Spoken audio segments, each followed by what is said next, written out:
हाँ तो बच्चों, आप लोग कैसे हैं? बहुत बढ़िया होंगे। आज मैं आप लोगों के लिए बहुत ही इंपॉर्टेंट टॉपिक लेकर के आया हूं, बीएससी केमिस्ट्री।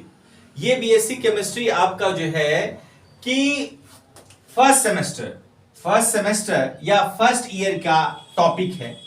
इस टॉपिक का नाम है आपका हाइजेनबर्ग अनसर्टेनिटी प्रिंसिपल। यह आपका 5 मार्क्स का आता है।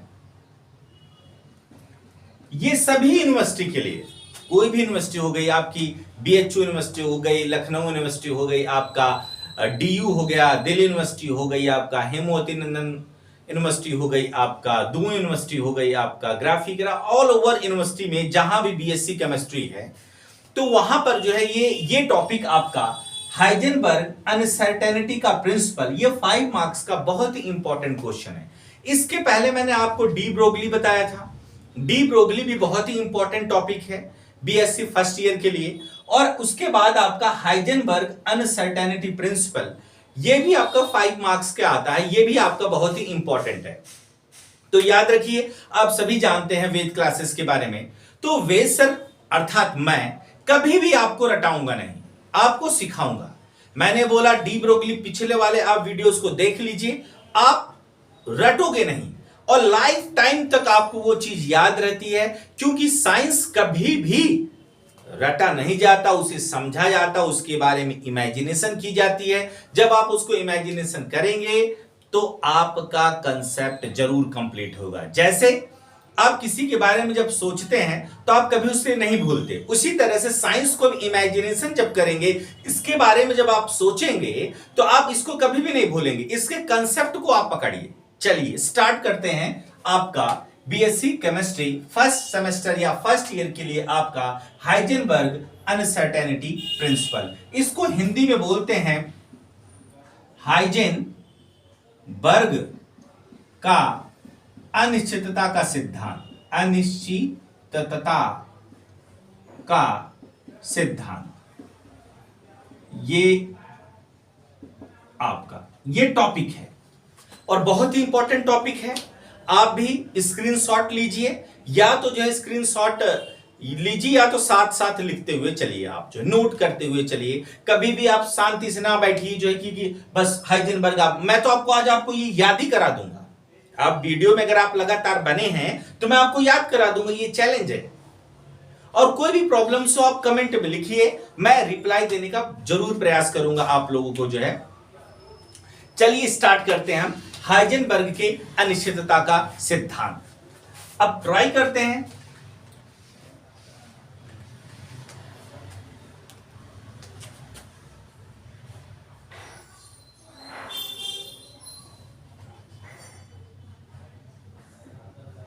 Heisenberg uncertainty principal. Heisenberg uncertainty principal. सबसे पहले मैंने बताया ना कि सोल में जाओ, इमेजिनेशन करो। अब हाइजेनबर्ग ने क्या क्या किया था मैं वही सब आपको बताऊंगा, और उसके बाद आप देखोगे, कहोगे अरे इतना आसान है हाइजेनबर्ग अनसर्टेनिटी प्रिंसिपल। चलिए सबसे पहले हम एक एटम लेते हैं। एटम के सेंटर में न्यूक्लियस होता है और न्यूक्लियस पे हमारा पॉजिटिव चार्ज होता है। चलिए इमेजिनेशन करते हैं। ये देखिए ये आपका न्यूक्लियस है। अब न्यूक्लियस के चारों तरफ सेल्स होते हैं। न्यूक्लियस के चारों तरफ आपका सेल्स होते हैं। न्यूक्लियस के चारों तरफ ये न्यूक्लियस है। अब इसमें बहुत सारे सेल होते हैं। इमेजिनेशन करो, बहुत सारे क्या होंगे कि सेल होंगे, ठीक है, बहुत सारे होते हैं, ऐसे इमेजिनेशन कर लो। अब इलेक्ट्रॉन इन सेल में जो है कि घूमता है, चक्कर लगाता है न्यूक्लियस के चारों तरफ, ठीक है। जब ये न्यूक्लियस के चारों तरफ इलेक्ट्रॉन चक्कर लगाएगा, इलेक्ट्रॉन इसके चारों तरफ देखिए ऐसे चक्कर लगाता है न्यूक्लियस के चारों तरफ। ये आपका न्यूक्लियस है, न्यूक्लियस पे आपका पॉजिटिव चार्ज होता है। अब जब आप यहां पर देखेंगे कि इलेक्ट्रॉन घूमते घूमते घूमते घूमते यहां पर पहुंचा, यहां ये वाला इलेक्ट्रॉन घूमते घूमते यहां पर पहुंचा, यही इलेक्ट्रॉन। उस समय जो ये इलेक्ट्रॉन है उसकी जो पोजीशन है वो डेल्टा एक्स है। अगर कोई आपसे पूछे कि डेल्टा एक्स क्या है, डेल्टा एक्स किसी समय किसी क्षण इंस्टेंटली किसी भी समय प्रोबेबिलिटी हम लगा रहे हैं कि इलेक्ट्रॉन की जो ये पोजीशंस है वो डेल्टा एक्स है, ठीक है, डेल्टा एक्स है। अब उसी समय हमने उसी समय हम फोटोन लेते हैं, ये देखिए फोटोन क्या होता है, एनर्जी होता है, packet of electrons, sorry packet of energy. Photon क्या होता है, पैकेट ऑफ एनर्जी, मतलब ऊर्जा को हम बंडलों के रूप में चलते हैं। इसके बारे में जो है कि आपका प्लैंक ने बताया हुआ था कि क्या होता है इसमें। हम फोटोन मतलब पैकेट ऑफ एनर्जी होती है। अब ये फोटोन से हम क्या करेंगे, ये देखिए, ये फोटोन से हम बम्बार्डमेंट कराएंगे,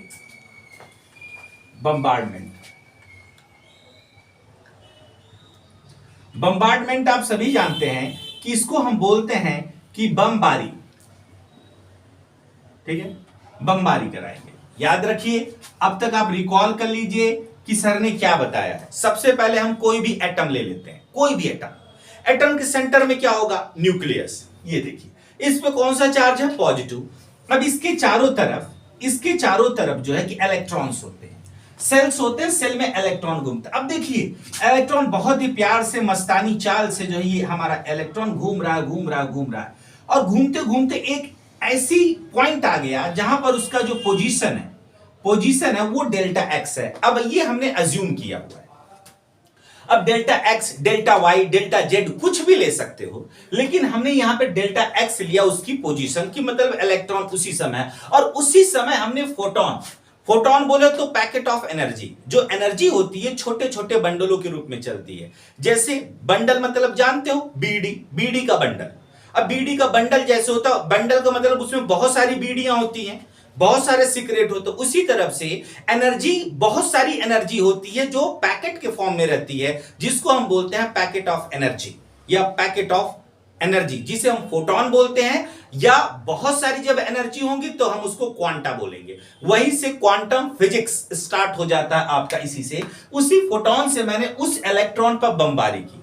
मैंने नहीं की बमबारी, हाइजेनबर्ग ने की। अब जो हाइजेनबर्ग ने ये बमबारी की, अब उसके बाद एक वो वहां से वो माइक्रोस्कोप ले लेगा। अब देखिए जो उसने हाइजेनबर्ग ने जो किया, मैं वही बताने का आपको प्रयास कर रहा हूं। इसीलिए मैं बोल रहा हूं कि आप लाइफ टाइम तक उसको भूलोगे नहीं। अगर आपने इमेजिनेशन एक बार कर लिया तो आप कभी नहीं भूल सकते, ठीक है। तो अब यहां पे देखिए फोटोन से अब मैंने इलेक्ट्रॉन की बमबारी की है। अब यहीं पर मैं क्या करूंगा, एक माइक्रोस्कोप ले लूंगा, ठीक है। यहां पर माइक्रोस्कोप ले लूंगा, ये देखो माइक्रोस्कोप। अब जब मैं यहां पर माइक्रोस्कोप ले लूंगा और माइक्रोस्कोप से इसी पोजीशन को देखूंगा, ऐसे करके देखो, ऐसे करूंगा, ये देखो, ऐसे करके ये देखूंगा। माइक्रोस्कोप से मैंने देखा, मैंने नहीं देखा, हाइजेनबर्ग ने देखा। मैं तो बस एक माध्यम हूं, मेरा कुछ भी यहां रोल नहीं है। जो उन्होंने किया है मैं वही बताने का प्रयास कर रहा हूं। अब माइक्रोस्कोप से जब हम देखते हैं तो उसने क्या देखा कि हम अगर उसकी पोजीशन को मेजर कर रहे हैं तो उसकी वेलोसिटी बदल जा रही है, और जब हम वेलोसिटी को मेजर कर रहे हैं तो उसकी पोजीशन बदल जा रही है। उसने बहुत कोशिश की, उसने तड़पा कई दिनों तक कि जब उसकी वो पोजीशन को मेजर कर रहा था, इलेक्ट्रॉन की पोजीशन को जब वो मेजर कर रहा था, तो उस समय उसकी वेलोसिटी जो है, अर्थात जो वेग है, वो बदल जा रहा था। अब वेग बदलेगा तो मोमेंटम भी बदलेगा, लीनियर मोमेंटम बदल जाएगा, क्योंकि linear momentum mass into velocity होती है। चाहे आप वेलोसिटी बोलो, चाहे आप उसको जो है वेलोसिटी बोलो, चाहे आप लीनियर मोमेंटम बोलो, दोनों बदलेंगे। जब वेलोसिटी बदलेगा तो मोमेंटम बदलेगा। अर्थात जब पति बिगड़ेगा तो उसकी जो पत्नी होगी वो भी तुमसे बिगड़ जाएगी। अब पत्नी से बना के रखोगे तो पति सही रहेगा, पति से बना के रखोगे पत्नी सही रहेगा। अब देखो वेलोसिटी चेंज होगी तो मोमेंटम भी चेंज हो जाएगा, क्योंकि वो एक दूसरे के बगैर नहीं रह पाएंगे, ठीक है। अब डेल्टा एक्स है, डेल्टा एक्स उसकी पोजीशन है। अब देखो, जब मैंने क्या किया कि जब हाइजेनबर्ग ने उसकी पोजीशन को मेजर किया तो उसकी वेलोसिटी बदल गई, और जब वेलोसिटी को मेजर किया तो उसकी पोजीशन बदल गई। इसका मतलब एक साथ दोनों का निर्धारण नहीं कर सकते। Simultaneously we can not measure the position of the electron and their velocity or momentum does not measure simultaneously। अर्थात हम कभी भी उसके पोजीशन मतलब डेल्टा एक्स और उसके वेलोसिटी को एक साथ मेजर नहीं कर सकते। यही उसने बताया। अब देखो, ये प्रैक्टिकली देखा, ये न्यूक्लियस है, न्यूक्लियस के चारों तरफ इलेक्ट्रॉन राउंडली रोटेट कर रहा है, तो किसी क्षण उसकी पोजीशन डेल्टा एक्स है। उसी समय हमने फोटोन से बमबारी की, और जो फोटोन से बमबारी की तो उसकी पोजीशन को नाप रहे थे, तो उसकी वेलोसिटी बदल गई। चलिए और ओपन करते हैं इसे, जो हाइजेनबर्ग ने कहा, और थोड़ा सा डीप चलते हैं। अब ये क्या हो, इलेक्ट्रॉन को तो इसी के पाथ में घूमना चाहिए ना, इसको बोलते हैं बेटा एक्सपेक्टेड पाथ, अनुमानित पथ। हिंदी में बोलते हैं अनुमानित पथ, और इंग्लिश में बोलेंगे एक्सपेक्टेड पाथ। अब यहां पर ये देखिए, मैं यहां पर लिख देता हूं expected path. Expected path, expected path मतलब इस इलेक्ट्रॉन को यहीं पे घूमना चाहिए, लेकिन इलेक्ट्रॉन, देखो इमेजिनेशन करो, कोई बाहर वाला सेल होगा, बाहर वाला कोष होगा, इलेक्ट्रॉन उसमें जंप खा जाता है। अरे जैसे आप लोग समझिए कि आप लोग अचानक से 1000 2000 का नोट गिरा हुआ पकड़ लीजिए, जैसे ही 2000 आएगा सोचोगे वहां पर वो खाना खा लूं, वो ड्रेस पहन लूं, एक्साइटेड स्टेट में चले जाओ, तो बड़ी खुशी से भाग जाए, तो कोई देख न ले आपका कि 2000 आपने लिया हुआ है। तो उसी तरह से जब इस इलेक्ट्रॉन को एनर्जी मिलती है, तो वह लो एनर्जी लेवल से हाई एनर्जी लेवल में जंप कर जाता है। तो जंप जब करता है तो उसकी वेलोसिटी क्या होती है, चेंज हो जाती है, क्योंकि हर सेल में इलेक्ट्रॉन की जो वेलोसिटी होती है वो अलग अलग होगी। तो उसकी वेलोसिटी बदल गई। इसका मतलब कि हाइजेनबर्ग का निचोड़ आप समझिए, मतलब according to the Heisenberg uncertainty principle, मतलब हाइजेनबर्ग के अनिश्चितता सिद्धांत के अनुसार, according to the Heisenberg uncertainty principle, the position of the particle and their velocity और their momentum does not measure simultaneously. मतलब हाइजेनबर्ग के अनुसार किसी भी कण की स्थिति तथा उसके वेग अथवा संवेग का निर्धारण एक साथ संभव नहीं है। तो चलिए हम इसी चीज को लिख रहे हैं, आप भी इस चीज को नोट करिए कि देखिए यहां पर मैं क्या लिख रहा हूं। देखिए, रटिए नहीं किसी चीज को, according to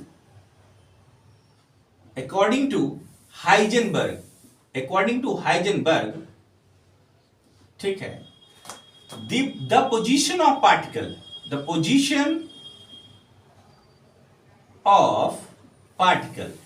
the position of particle delta x है, माना भी मैंने, देखो बताया ना, the position of the particle and their momentum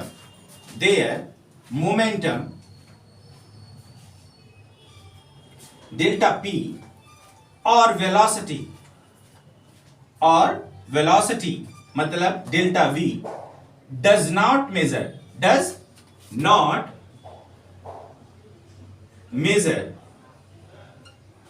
simultaneously.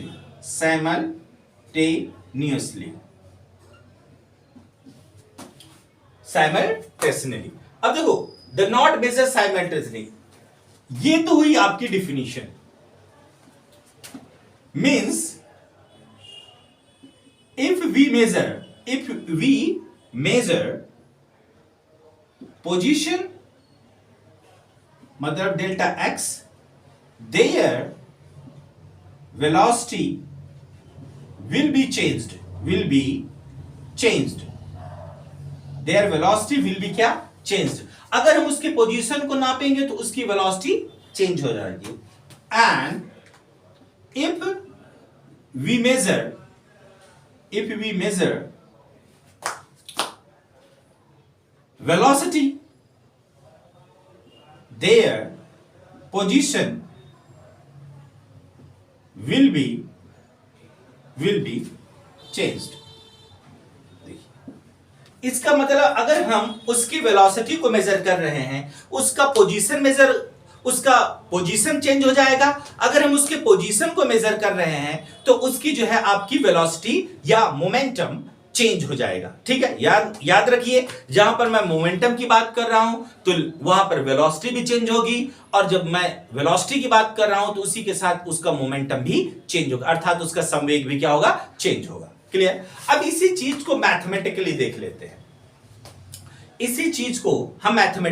लेते हैं, अब मैथमेटिकली क्या देखेंगे, इस चीज को क्लियर करते हैं। अब मैथमेटिकली में क्या होगा, देखो ये लिख लिया आपने, इसको नोट कर लिया, हम आगे चलते हैं। अब देखो ये तो क्लियर हो गया, क्लियर। तो अब उसके बाद जो हम पॉइंट चलते हैं, नेक्स्ट पॉइंट पे जो आपका चलते हैं, वहां पर देखते हैं मैथमेटिकली क्या होगा। देखो ठीक है, क्लियर कर लेते हैं। अब यहां पर देखिए कि मैथमेटिकली क्या होगा। मैथमेटिकली, ठीक है, मैथमेटिकली क्या हो जाएगा, इस चीज को आप देखना है। Position delta x and their momentum delta p, इन दोनों का जो भी प्रोडक्ट होगा, इसके पोजीशन और इसके लीनियर मोमेंटम दोनों का जो प्रोडक्ट होगा, प्रोडक्ट बोले तो गुणा, मल्टीप्लाई जो होगा, उसकी वैल्यू हमेशा बड़ी आएगी। देखो उसकी वैल्यू या तो हमेशा बड़ी आएगी या उसके इक्वल आएगी, किसके, h/4 पाई के, h/4 पाई के। अब देखो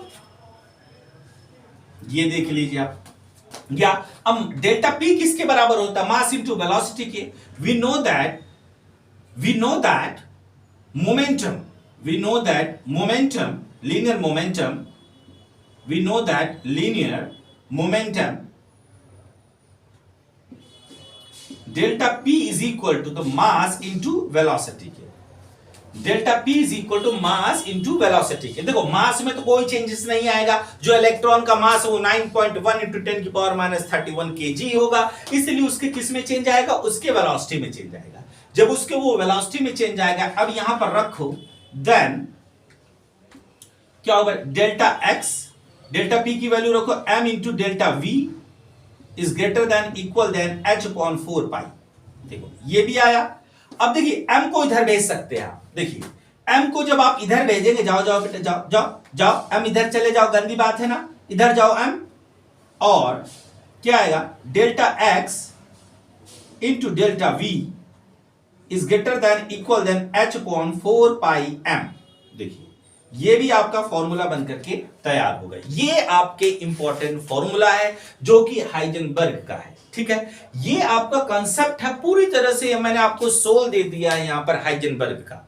अब कभी भी कोई भी प्रॉब्लम्स आपको नहीं होगी, अब आप इसके क्वेश्चनों को सॉल्व करेंगे। नेक्स्ट वीडियो में मैं आपको इनके क्वेश्चनों को सॉल्व कराना स्टार्ट करूंगा कि यहां से क्वेश्चंस बनते भी कैसे हैं। वैसे बीएससी में ये आपको डायरेक्ट भी पूछ लेता है, define the Heisenberg uncertainty principal. कभी कभी इससे 2 नंबर का जो है आपका न्यूमेरिकल आ जाता है। इसलिए सभी बोर्डो, सभी यूनिवर्सिटी के बच्चों से, सभी यूनिवर्सिटी के जो भी बच्चे हैं, ऑल यूनिवर्सिटी, सभी इस हाइजेनबर्ग अनसर्टेनिटी प्रिंसिपल को बहुत ही अच्छे तरीके से पढ़ लेंगे। और इसके पहले वाली जो वीडियो है डी ब्रोगली वाली, एटॉमिक स्ट्रक्चर में आपकी पहला ही चैप्टर है ये, फर्स्ट सेमेस्टर वालों के लिए एटॉमिक स्ट्रक्चर में आपका ये।